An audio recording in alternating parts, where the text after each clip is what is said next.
और यीशु मसीह ने कहा कि जिसके कान हो वो सुन ले। आपने खुदा का कलाम कई बार सुना है मगर सुना नहीं है।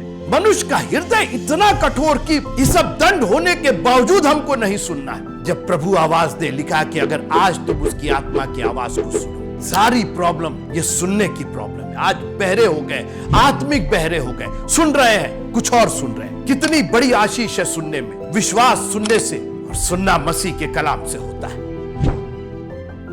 खुदावंद यीशु मसीह के पवित्र नाम की स्तुति और बड़ाई करते हुए आप सबों को जय मसीह की। हम लेवी व्यवस्था की पुस्तक का अध्ययन कर रहे हैं। पुराने नियम की पुस्तकों की एक सीरीज हम चला रहे हैं और हमें मालूम है कि आपको इससे बरकतें मिल रही हैं।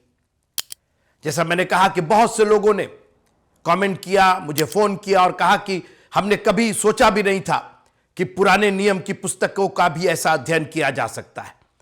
और जिस तरीके से आपने उसमें से रहस्य निकाले हैं, और खास करके हम जो नए नियम के लोग हैं, हम जो मॉडर्न जमाने के आज के 2024-25 के लोग हैं, हम लोग जो 21वीं सदी के लोग हैं, हमें तो पता भी नहीं था कि लेवी व्यवस्था में हमारे लिए इतनी आशीष है।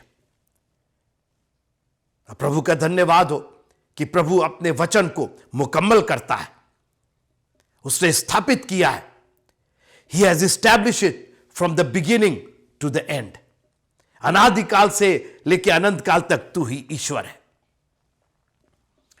आज मैं लेवी व्यवस्था की पुस्तक उसके 26वें अध्याय पर बात करना चाहता हूं।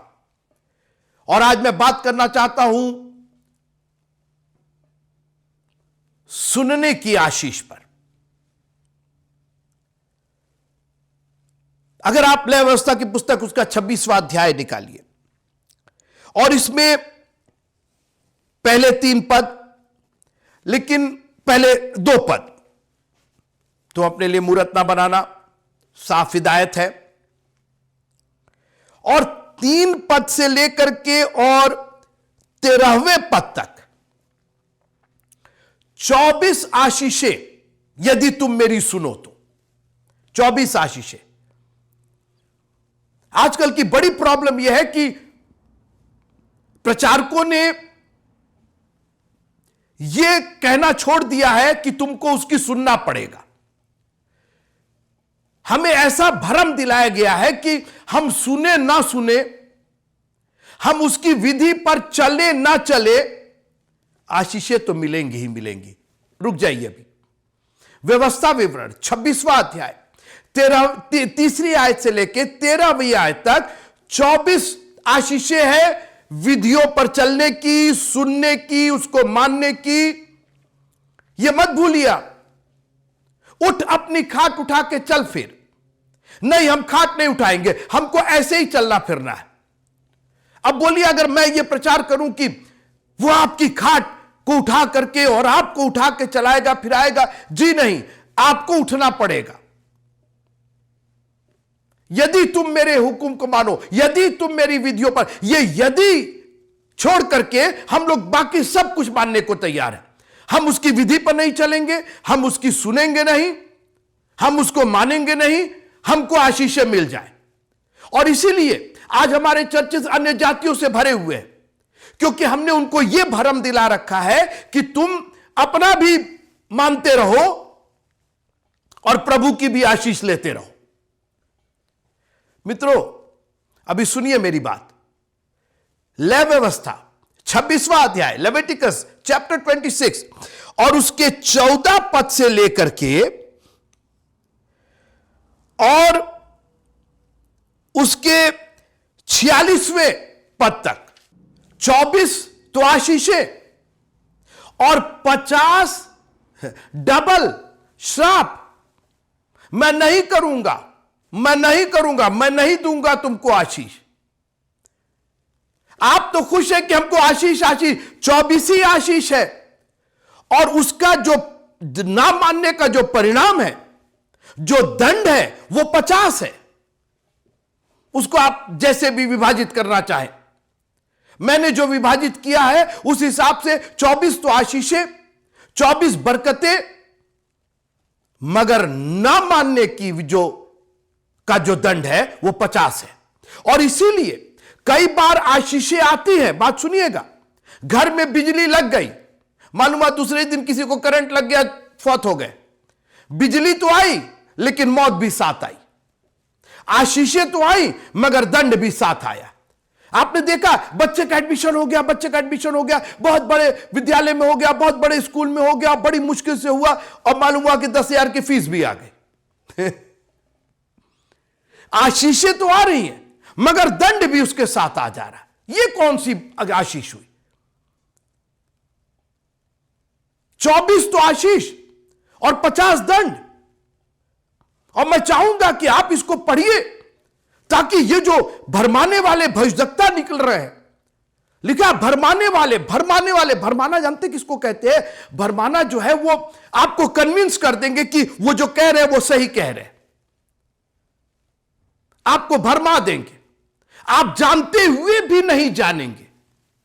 खुदा का कलाम आपके हाथ में है, आपके घर में है, प्रिंटेड आपका है, आपने नाम लिखा है उसके ऊपर, और उसके बाद भी। अब सुनिए, मैं आज दंड की बात करना चाहता हूं। आशीषों की बहुत बात हो गई, क्योंकि जब दंड नहीं है तो आशीषें तो ही हैं, लेकिन उन आशीषों का क्या फायदा जिसके साथ दंड जुड़ा हुआ है? जब डबल आपको दंड मिल रहा है तो उस सिंगल आशीष का फायदा क्या है? और इसलिए दुआ यह करिए कि प्रभु दंड की आज्ञा ना हो। लिखा कि जितने उसको मानते उन पर दंड की आज्ञा नहीं है। आज प्रॉब्लम यह है कि हम मानेंगे नहीं उसको, हमको सब आशीषें मिल जाए, रहने दीजिए। हमारा प्रभु न्यायी प्रभु है, और न्याय, दंड, सजा और मजा दोनों के साथ होता है। या तो आप दोषी होते हैं और या दोष मुक्त होते हैं। हमने बात किया था जितने उसकी शरणागत है उनमें से एक भी दोषी नहीं ठहरेगा। अगर केवल इसका आधा पार्ट लिया जाए उनमें से एक भी दोषी नहीं ठहरेगा। हाँ बिल्कुल दोषी है, यह तो एक ही बात हुई, आधी बात हुई। पूरी बात तो यह है कि जितने उसकी शरणागत है, शरण में कोई किसी को नहीं आना है। बस पादी साहब हाथ रख दीजिए, दुआ कर दीजिए, हमारा हई हो जाए, हमारा हो जाए। शरण में हम नहीं जाएंगे। हमको उसके नाम से बपतिस्मा नहीं लेना, हमको पवित्र आत्मा का दान नहीं पाना है, हमको उसके पीछे नहीं चलना है, हमको अपना मन निर्मल नहीं रखना है, हम मन के दीन नहीं होना चाहते हैं, हम 10वां हुक्म कतई नहीं मानना चाहते। आशीषें मेरे को सारी चाहिए। वो प्रभु है, भरमाए मत जाइए। जब चेलों ने आके पूछा कि अंत के दिनों के क्या चिन्ह होंगे, बोले भरमाए मत जाओ, क्योंकि सबसे बड़ा चिन्ह यह है कि भरमाए जाओगे। और भरमाता है जानते किससे? अजनबी से आदमी नहीं भरमा जाता है, अपने लोगों से भरमा जाता है। अपने लोग गलत शिक्षा, और किससे? भविष्यवक्ताओं से, झूठे नबी और झूठे भविष्यवक्ता। और आज हर कोई भविष्यवक्ता बना हुआ है। एक नया चला है, अपोस्टल चला है। भविष्यवक्ता से थोड़ा सा डरे लोग कि भाई पता नहीं, क्योंकि सारी भविष्यवाणियां जो की हो तो सब चली गई इधर उधर। कोरोना के समय से भविष्यवाणी शुरू हुई थी, बस 15 दिन में खत्म हो जाएगा, 2 दिन में खत्म हो जाएगा, 10 दिन में खत्म हो जाएगा। 2023 की अब जितना साल आ रहा सबकी भविष्यवाणी हो रही है। अब 2025 में, और बड़े बड़े प्रचारक, क्योंकि लोग इनको सुनते हैं तो इनको भरमाने में आसानी हो जाती है ना।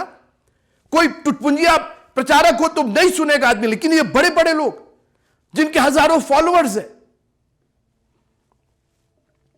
झूठे नबी, झूठे भविष्यवक्ता। आजकल नया चला है, मैंने कहा ना, अपोस्टल। अपोस्टल का मतलब जानते क्या है? आप उनसे पूछिए, उनको खुद ही नहीं मालूम होगा। अपोस्टल का मतलब होता भेजा हुआ। तो हम सभी तो भेजे हुए, हम सभी तो प्रेरित हैं, जो भेजा हुआ। जाओ और सब जाति के लोगों को चेला बनाओ, किसी का नाम लेकर के। मेरा नाम लिया केवल कि केवल लवीन मोरार जाएंगे, केवल फलाने प्रचारक जाएंगे, केवल वही अपोस्टल जाएंगे। Everybody is an apostle. हम सब भेजे हुए, जाओ और सब जाति के लोगों को चेला बनाओ। मित्रों, भरमाए मत जाइए, क्योंकि दंड भी मौजूद है। याद रखिएगा, अगर प्रभु आशीष देना जानता है और बहुत से लोग आज अपनी आशीषों को खोते जा रहे हैं, अपने बच्चों की आशीषों को दंड के भागी होते जा रहे हैं। बाइबल कहती है परमेश्वर प्रेम है। जी, वो प्रेम इसलिए है कि वो दंड देना भी जानता है। वो न्यायी है इसलिए कि वो दंड देना भी जानता है। उसने सिर्फ स्वर्ग नहीं बनाया, नरक भी बनाया है। अगर प्रभु इतना ही प्रेमी है, देखिए प्रेम उस वक्त तक प्रेम नहीं होगा जब तक कि उसकी सीमा नहीं होगी। कहीं ना कहीं जाकर के आपको चुनना होगा कि आप उसकी सेवा करेंगे कि संसार की सेवा करेंगे। मेरे साथ आइए आप लय व्यवस्था, Leviticus chapter number 26 and verse number 14। मैं एक ही लाइन पर बात कर रहा हूं आपसे। यदि तुम मेरी ना सुनोगे, यानी आपके पास चॉइस है, या तो आप सुनिए या तो मत सुनिए। यदि तुम मेरी ना सुनोगे और इन सब आज्ञाओं को ना मानोगे और मेरी विधियों को निकम्मा जानोगे। सुन रहे हैं आप? आज हम लोगों ने उसकी विधियों को निकम्मा जाना। 10 हुक्म को हम लोग तो चर्च ऐसे आते हैं जैसे मेहमान होकर के आए। हमारी कुर्सी कहां है, हमको बैठने की जगह नहीं है, हमको ऐसा बोल दिया गया और पादी साहब ने ऐसा बोल दिया और बिशप साहब ने। हम लोग तो अपने आप को सहरवाने आते कि कितना हमको सराह दिया जाए। यह मेरा चर्च नहीं है मित्रों, ये किसी पास्टर और किसी बिशप का चर्च नहीं। हम उस परमेश्वर की, ये तो समूह है, ये तो जगह बनाई गई है। हम तो उस कलीसिया के सदस्य हैं जो जाने वाली है, जो दुल्हन है। आप कहां हैं? आप उकाब की नाई अपनी नजरों को बना करके रखिए। हम लोग अभी तक छोटी छोटी बातों में फंसे हुए। हमारा निशाना, मैं निशाने की ओर दौड़ा चला जाता हूं। पौलुस, तुम किस निशाने की ओर की बात कर रहे हो? सारी डिग्रियां तुम्हारे पास, सारा माल सबाब तुम्हारे पास, सारा अधिकार तुम्हारे पास। आपको मालूम है पौलुस क्या पढ़ा लिखा, पीएचडी, डॉक्टरेट था। वहां के सारे लोग उसको मानते थे, जानते थे। उसके हाथ में अधिकार था और मसीहियों को ऐसा सताता था। मगर जिस दिन उसको निशाना समझ में आ गया, ये सब चीजें उसने कूड़ा कर दी। बोला ये तू क्या मैं कर रहा हूं, ताकि मैं उसको और उसके मृत्युंजय की सामर्थ को, उसके दुखों में सहभागी होने के मर्म को मैं जानूं। उसको समझ में आया कि निशाना तो कहीं और है, हम तो कहीं और तीर चलाए जा रहे हैं। आप सोचते हैं कि केवल संडे को चर्च आने के लिए, यह सिर्फ चर्च आने के लिए नहीं है। हमारा निशाना वो है जब बादलों पर हमारा प्रभु आएगा और हमको तैयार पाएगा। Let's rise above. उकाब की नाई हमें उड़ना है। उकाब जमीन पर नहीं चलता है, रेंगता नहीं है, आकाश में उड़ता है वो।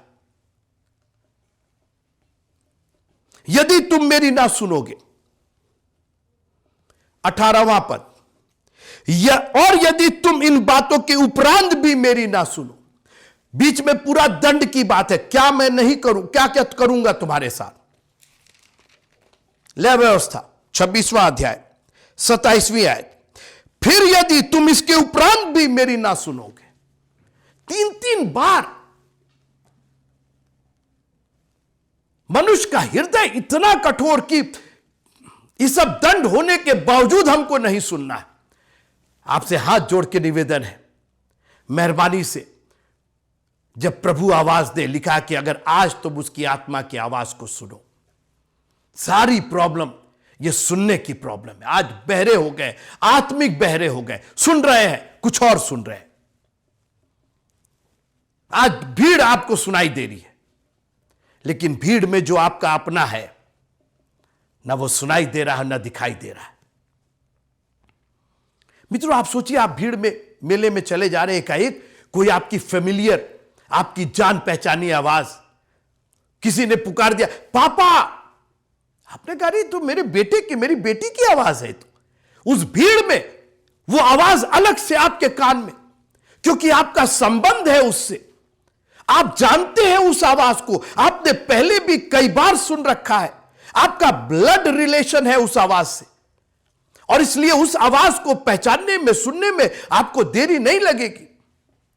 अगर तो वो आवाज आपके कान तक पहुंच गई तो फिर आपको मुड़ करके देखने में कोई रोक नहीं पाएगा। कहां से आवाज, कहां गई, मेरा बेटा कहां, मेरी बेटी कहां। आज शामुएल ने कहा, कह कि तेरा दास सुन रहा। अब मेरे को समझ में आया, ये तेरी आवाज है, मुझे तेरी सुनना है। थोड़ी देर मेरे साथ रहिएगा, मैं सुनने की आशीष पर बात करके आपसे विदा लूंगा। कितनी बड़ी आशीष है सुनने में, विश्वास सुनने से, और सुनना मसीह के कलाम से होता है। हमने तो निकम्मा जाना है। अभी ये वीडियो चल रहा है ना, बहुत से लोग यहां जो बैठे होंगे उनको तो यार वीडियो चल रहा है, कुछ अपना बोल रहे हैं। हम नहीं बोल रहे हैं मित्रों, हमारी तो सुनिएगा मत, लेकिन खुदा के कलाम को निकम्मा मत जानिएगा। 24 आशीषें हैं ना, तो 50 दंड भी है। आपको पता भी नहीं चलेगा और दंड आपके परिवार में घुसता चला जाएगा। आशीष आ ही नहीं रही है कहीं से, क्योंकि आप उसकी सुन नहीं रहे, आप उसको निकम्मा जान रहे हैं, उसकी विधियों पर नहीं चल रहे। आपको आशीषें सब चाहिए, मगर ना सुन रहे हैं, ना विधियों को मान रहे हैं, और सबको निकम्मा जान रहे हैं। एक सुनने की आशीष सुनिए, वहीं से तो आज हम लोग आशीषित हैं। उत्पत्ति की पुस्तक, और उसका उत्पत्ति की पुस्तक 27वां अध्याय।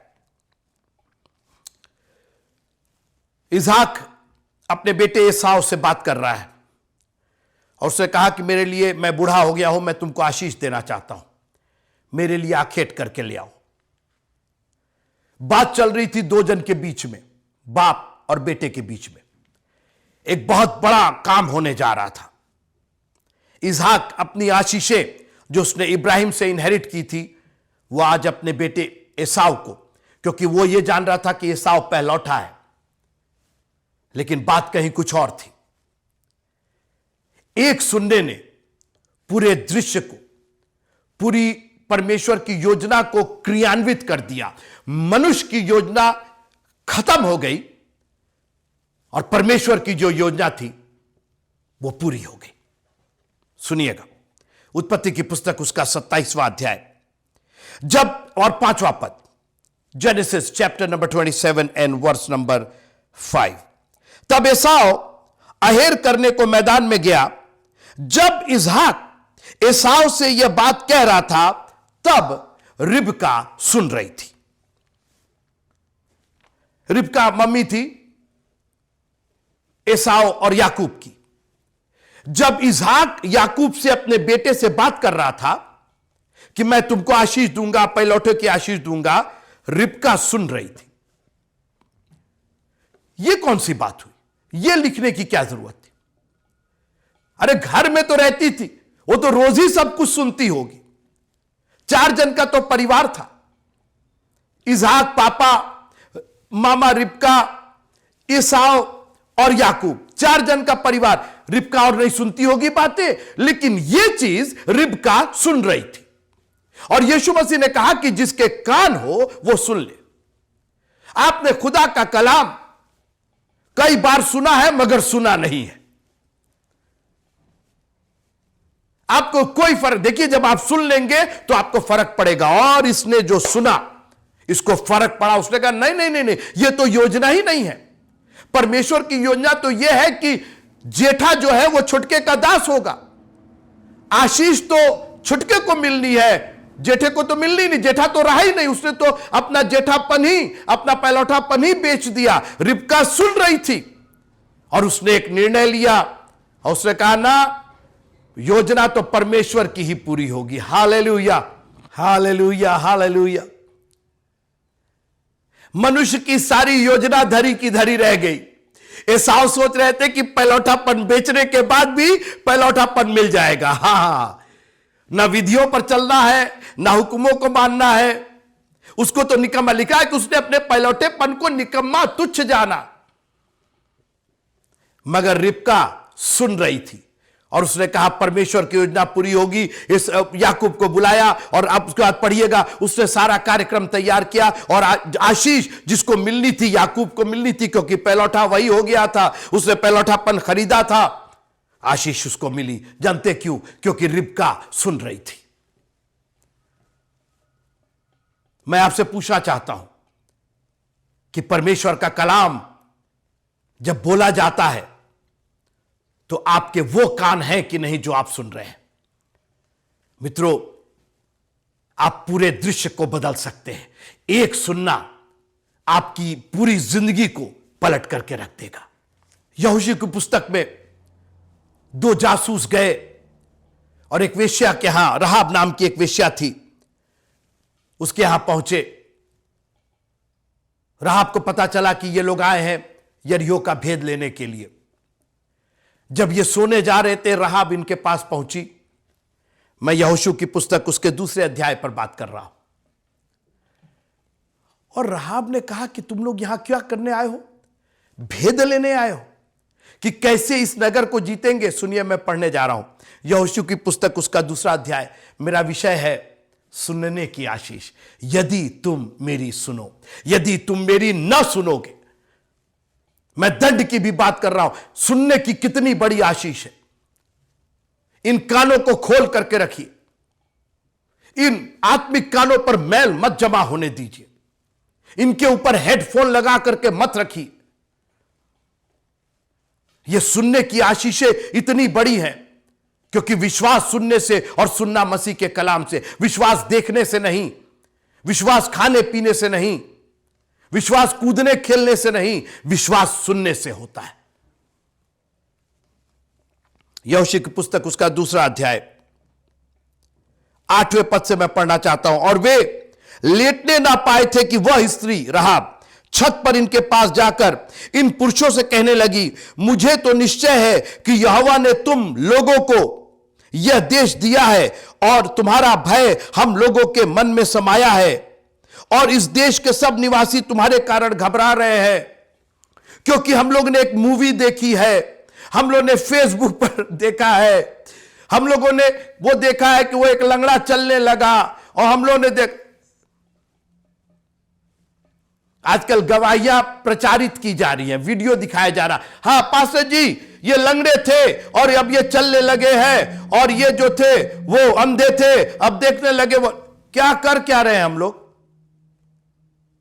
बजाय परमेश्वर का कलाम सुनाने के, हम लोग अपनी वाहवाही में कि अरे बाप रे बाप, कितना हमारे में पावर आ गया है, हम चंगा कर दे रहे। अरे विश्वास करने वालों के ये चिन्ह होंगे, ये कोई स्पेशल पावर नहीं है ये। और विश्वास कहां से? सुनने से।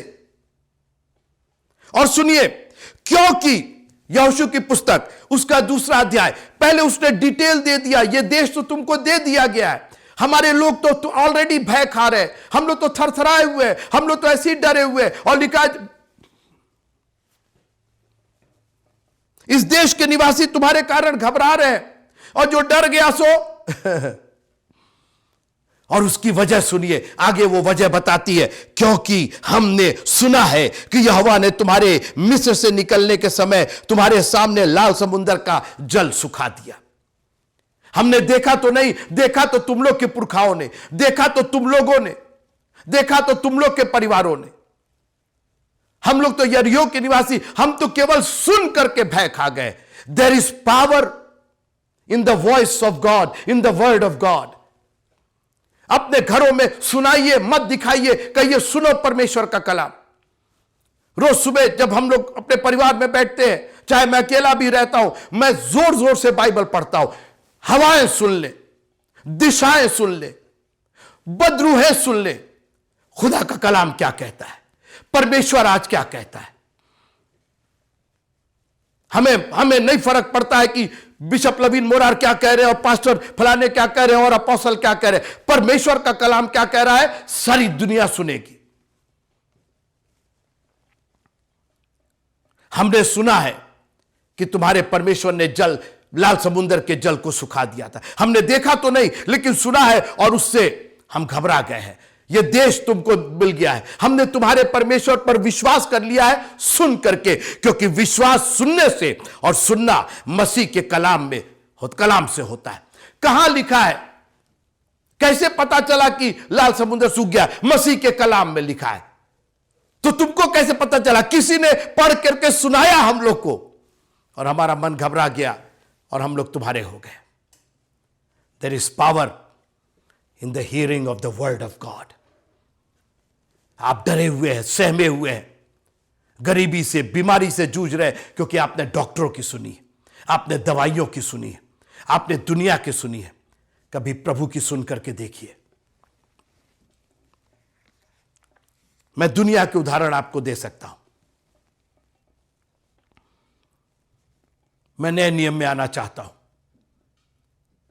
अरे तो हम वो जा नहीं पाए, वो फलाने, सुनिएगा अभी एक मिनट, हम जा नहीं पाए, वो वहां पे कन्वेंशन थी और वहां बड़े वाले प्रचारक आए थे और वहां चंगाई।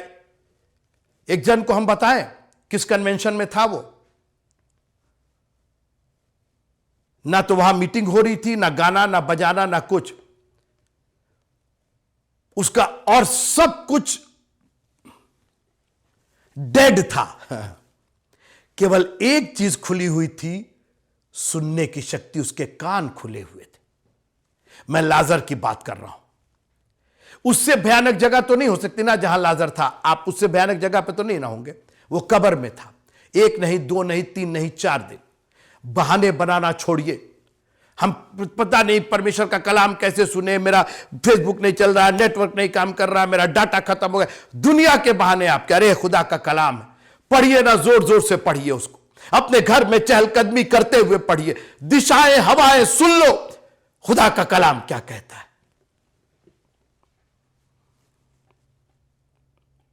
वो आदमी मरा हुआ था। उसका आंख, नाक, मुंह, धड़कन सब बंद था, कपड़े कफन में लपटा हुआ था। सोचिए, आपकी स्थिति सोचिए।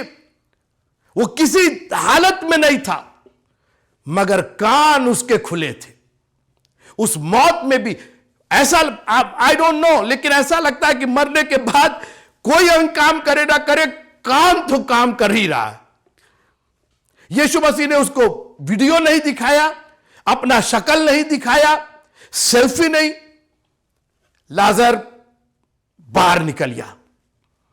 मुझे मालूम है कि तेरा कोई अंग नहीं काम कर रहा, मगर तेरे कान काम कर रहे हैं। तेरे वो सुनने के, वो जीवित होने के काम। ओ हालेलुया, प्रभु तेरा धन्यवाद हो। आज तेरा कलाम मेरे जीवन में उस काम तक पहुंचे जो जिंदा होना चाहता है, जो आत्मिक रूप से जिंदा होना चाहता है। I want to be alive, I want to be alive. Hallelujah. Bartimaeus अंधा था, गरीब था, भिखमंगा था, पढ़ा लिखा नहीं था। आप लिस्ट बनाइए उसका, कोई भी लिस्ट में कोई टैलेंट नहीं था, ना गा सकता, ना बजा सकता, ना। आप अपने को देखिए और बरतुल्मै को देखिए। मगर उसने सुना कि यह सुनासरी जा रहा है, बोला इतना काफी है। उस सुनने ने बरतुल्मै को, अंधे बरतुल्मै को, भिखमंगे बरतुल्मै को आज एक शानदार बरतुल्मै बना दिया, हम लोग के लिए गवाही का कारण बना दिया। हजारों साल के बाद उस बरतुल्मै की बात हो रही है। कौन भिखमंगे की बात करता है? कौन अंधे की बात करता है? कौन अनपढ़ की बात करता है? होगी बात जब अनपढ़, भिखमंगा, अंधा, गरीब, गलीच जब उसकी आवाज को सुन लेगा तो वो सबको दिखाई देगा। बरतुल्मै को दिखाई दे रहा था कि नहीं, लेकिन आज मुझे बरतुल्मै दिखाई दे रहा है, क्योंकि उसने सुना कि यीशु नासरी जा रहा है। और उसने उस कान से सुना कि कोई आवाज उसको दबा नहीं सकी। लोगों ने डांटा, चेलों ने मना किया, दुनिया पढ़िएगा, दुनिया की बातें। उसने कहा अब तो सुन लिए हैं, अब तो हमने ये जान लिया, उसके कदमों की आहट मुझको सुनाई दे गई। अब तुम लोग तो अब चुप ही हो जाओ, मेरी आवाज को कोई रोक नहीं सकता। और मैं दावे के साथ कहता हूं, जिस दिन आपने उसकी बुलाहट को, उसकी कॉल को सुन लिया, आपको किसी से सर्टिफिकेट लेने की जरूरत नहीं है, किसी से तस्दीक करने की जरूरत नहीं है। Once you heard the voice of God, अगर खुदा का कलाम आप तक पहुंच गया, उसकी आवाज आप तक पहुंच गई, तो सामुएल को सामुएल नबी बनने से कोई रोक नहीं सकता। खत्म करना चाहता हूं यह कह के कि खुदा बड़ा महान है। ये जो हम लोग सोचते हैं ना, वो कन्वेंशन में और वो पादरी और बड़े वाले और फलाने वाले, ये बंद कीजिए, क्योंकि फिर आप पादरियों की आवाज सुनने लगते हैं। आप उसकी आवाज सुनिए, क्योंकि उसकी आवाज बहुत धीमी होगी। और जानते हैं क्यों? क्योंकि अगर वो अपनी रियल आवाज में बोल देना, तो हम और आप खड़े नहीं रहेंगे। ये पर्दे में होकर के, यीशु मसीह लिखा पर्दे में होकर के आया। खाली एक जगह उसने कह दिया मैं हूं। लोग आए गतसमनी के बाग में, किसे ढूंढते हो? यीशु नासरी को ढूंढते, मैं हूं। सब मुंह के बल गिर गए। एक बार बोला उसने, और उन लोगों ने सुना, उनके गिर गए।